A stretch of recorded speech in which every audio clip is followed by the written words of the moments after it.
இன்றைக்கி நம்ம சகோ கிச்சனில் ஒரு டின்னர் ரெசிபி அப்படி இல்லைன்னா ஒரு பிரேக்ஃபாஸ்ட் ரெசிபியாக கூட நீங்கள் எடுத்துக்கலாம். முட்டை கறி தோசை. வீடியோ ஃபுல்லாக ஸ்கிப் பண்ணாமல் பாருங்கள். அப்போ தான் நான் ஸ்டெப் பை ஸ்டெப்பாக சொல்கிற மெத்தடில் உங்களுக்கு ஈஸியாக வீட்டில் செஞ்சு பார்க்கறதுக்கு முடியும். இது வரைக்கும் என்னுடைய சகோ கிச்சன் யூடியூப் சேனலில் சப்ஸ்கிரைப் பண்ணாதவங்க சப்ஸ்கிரைப் பண்ணிக்கோங்க. அப்போ தான் நான் போடுற லேட்டஸ்ட் வீடியோஸில் உங்களுக்கு நோட்டிஃபிகேஷனில் வரும். சரி வாங்க, இந்த முட்டை கறி தோசை எப்படி செய்யலாம் நம்ம வீடியோக்குள்ளே போய் பார்க்கலாம். அதுக்கு ஒரு பெரிய அகலமான கடாயை நான் சூடு பண்ணிக்கிறேன். நான் இரும்பு கடாயை தான் எடுத்துக்கிறேன். அதில் தேவையான அளவு தேங்காய் எண்ணெய் சேர்த்துக்கலாம். நீங்கள் எந்த எண்ணெய் வேணும்னாலும் யூஸ் பண்ணிக்கலாம். நான் செக்கில் ஆட்டின தேங்காய் எண்ணெய் எடுத்துக்கிறேன். எண்ணெய் அவங்கவுங்க தகுந்த மாதிரி சேர்த்துக்கோங்க. எண்ணெய் சூடானதும் நம்ம இதில் 1/2 ஸ்பூன் அளவுக்கு சோம்பு சேர்த்துக்கலாம். நம்ம சோம்பு முதல்ல பொரிய விட்டோன்னா நல்ல ஒரு ஃப்ளேவர் கிடைக்கும். அதுக்கப்புறமா கொஞ்சம் அதிகமாகவே கருவேப்பிலை சேர்த்துக்கோங்க. ஏன்னா கருவேப்பிலையில் நிறைய பெனிஃபிட்ஸ் இருக்கு இல்லையா, ஸோ அதனால் கொஞ்சம் அதிகமாகவே சேர்த்துக்கோங்க. இப்போ ரெண்டுமே நல்லா பொரிஞ்சதும் நம்ம இதில் ஒரு பெரிய சைஸு வெங்காயத்தை சேர்த்துக்கலாம். ஒரு பெரிய வெங்காயம் நான் சேர்த்துக்கிறேன். என்கிட்ட கொஞ்சம் பெரிய சைஸ் இருந்தனால நான் 1 சேர்த்துக்கிறேன், அதுவே போதும். இப்போ சப்போஸ் உங்ககிட்ட பார்த்திங்கன்னா மீடியம் சைஸ் வெங்காயம் தான் இருந்துச்சுன்னா நீங்கள் 2 சேர்த்துக்கோங்க. ரஃப்பாக சாப் பண்ணிக்கோங்க. இல்லை அப்படி இல்லைன்னா பொடியாக நீங்கள் சாப் பண்ணி இந்த மாதிரி வதக்கி எடுத்துக்கலாம். இப்போது வெங்காயம் சீக்கிரம் வதங்குறதுக்கு நம்ம இதில் கொஞ்சம் உப்பு சேர்த்துக்கலாம். உப்பு சேர்த்தா கொஞ்சம் சீக்கிரமாகவே வதங்கி கிடைக்கும். இப்போதைக்கு நான் கொஞ்சம் சேர்த்துக்கிறேன். அதுக்கப்புறமா நம்ம எக்ஸ்ட்ரா தேவைப்பட்டால் கடைசியாக கூட சேர்த்துக்கலாம். இப்போ இதை கண்ணாடி பதத்துக்கு நம்ம இதை வதக்கி எடுத்துக்கலாம். பாருங்கள், வெங்காயம்லாம் நல்லா கண்ணாடி பதத்துக்கு நம்ம வதக்கி எடுத்தாச்சு. இனி இந்த ஸ்டேஜில் நம்ம இதில் தக்காளி சேர்த்துக்கலாம். தக்காளி நல்லா பழுத்த தக்காளியாகவே பார்த்து எடுத்துக்கோங்க. நான் ஒரு பெரிய சைஸு தக்காளியாக எடுத்துக்கிறேன். அதையும் நம்ம வெங்காயம் எல்லாம் நறுக்கணும் இல்லையா, அதே மாதிரி தான் நறுக்கி சேர்த்துக்கோங்க. ரஃப்பாக அப்படி இல்லைன்னா சின்ன சின்னதாக நறுக்கி சேர்த்துக்கோங்க. இப்போ இந்த வெங்காயம் தக்காளி இது ரெண்டையும் நல்லா கொலைய நம்ம வேக எடுத்துக்கணும். அப்போ தான் நல்லாயிருக்கும். அந்த ரைப்டு டொமேட்டோ இருக்கு இல்லையா, நல்லா ஜூஸியான டொமேட்டோ இருந்தால் தான் நல்ல டேஸ்ட்டாக இருக்கும் இந்த முட்டை கறி தோசைக்கு. இப்போது இந்த ஸ்டேஜில் நம்ம இஞ்சி பூண்டோட பேஸ்ட்டு சேர்த்துக்கலாம். நான் இடிக்கல்ல அப்போமே இடித்து ஃப்ரெஷ்ஷாக சேர்த்துக்கிறேன். அப்படி இல்லைன்னா நீங்கள் நேரமே அரைச்சி வச்சுருந்தீங்கன்னா 1 ஸ்பூன் அளவுக்கு இஞ்சி பூண்டு பேஸ்ட்டு சேர்த்துக்கோங்க. இப்போ இஞ்சி பூண்டோட பச்சை வாசனைலாம் போகிறது வரை நம்ம இதை வதக்கி எடுத்துக்கணும். எப்போவுமே தக்காளி சேர்த்ததுக்கு அப்புறமா தான் நம்ம இஞ்சி பூண்டு பேஸ்ட்டை சேர்த்துக்கணும். அப்படி இல்லைன்னா அந்த அடியில் கறி பிடிக்க ஆரம்பிச்சுக்கும். அதுக்காக தான். இனி நம்ம இதில் மசாலா பொருட்கள்லாம் சேர்த்துக்கலாம். 1/2 ஸ்பூன் அளவுக்கு மஞ்சள் தூள் சேர்த்துக்கோங்க. நான் கொஞ்சம் மஞ்சள் தூள் அதிகமாகவே சேர்த்துக்கிறேன். ஏன்னா மஞ்சள் தூளுங்கிறது கிருமி நாசினி இல்லையா, ஸோ நம்ம பாடிக்கு நம்ம உடம்புக்கு இந்த மஞ்சள் தூள் நிறைய சேர்த்தோன்னா ரொம்ப நல்லது. அதுக்காகவே நான் கொஞ்சம் அதிகமாகவே சேர்த்துக்கிறேன். இப்போ முதல்ல இதை வதக்கி எடுத்துக்கிறேன். இந்த மஞ்சள் தூளை சேர்த்ததுக்கு அப்புறமா அடுத்த இன்க்ரீடியன்ட்ஸ் எல்லாம் நம்ம சேர்த்துக்கலாம். அடுத்தது நான் இதில் மிளகாத்தூள் சேர்த்துக்கிறேன். தனி மிளகாத்தூள் சேர்த்துக்கிறேன். இது ஒரு 1/4 ஸ்பூனுக்கு மட்டும் சேர்த்துக்கிறேன். ஏன்னா நான் குழந்தைக்கு கொடுக்குறதுனால கொஞ்சம் காரம் ஜாஸ்தியாக சேர்க்காமல் கம்மியாகவே சேர்த்துக்கிறேன்.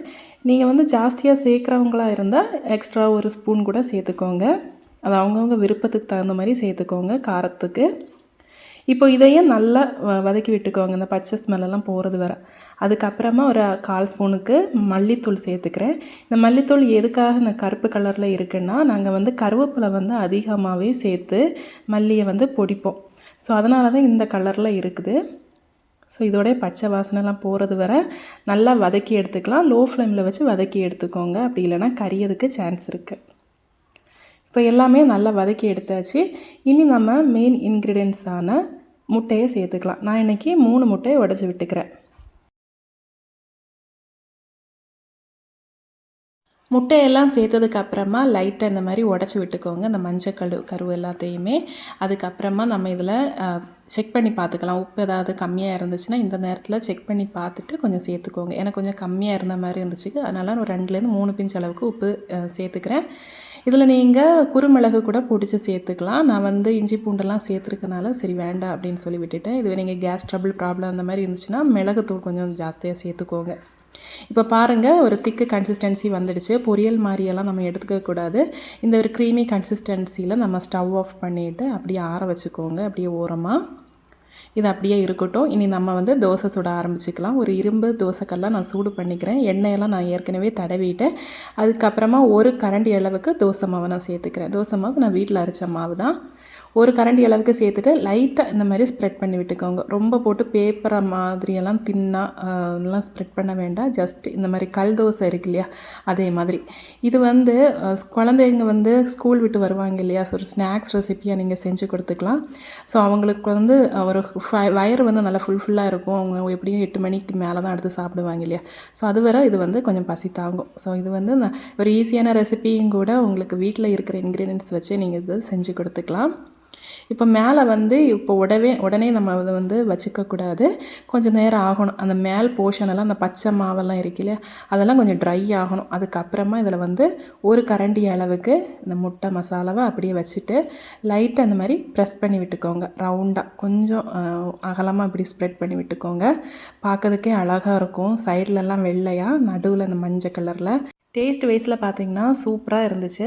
இதுக்கு நீங்கள் சைட் டிஷ் வச்சு எதுவுமே நீங்கள் சாப்பிட வேண்டாம். ஏன்னா இதில் வந்து காரம் முட்டை எல்லாம் இருக்கிறனால இப்படியே பிச்சு கூட சாப்பிட்டுக்கலாம். அப்படி இல்லைன்னா நீங்கள் சட்னி இட்லி பொடியை வச்சு கூட நீங்கள் சைடை வச்சு சாப்பிட்டுக்கலாம்.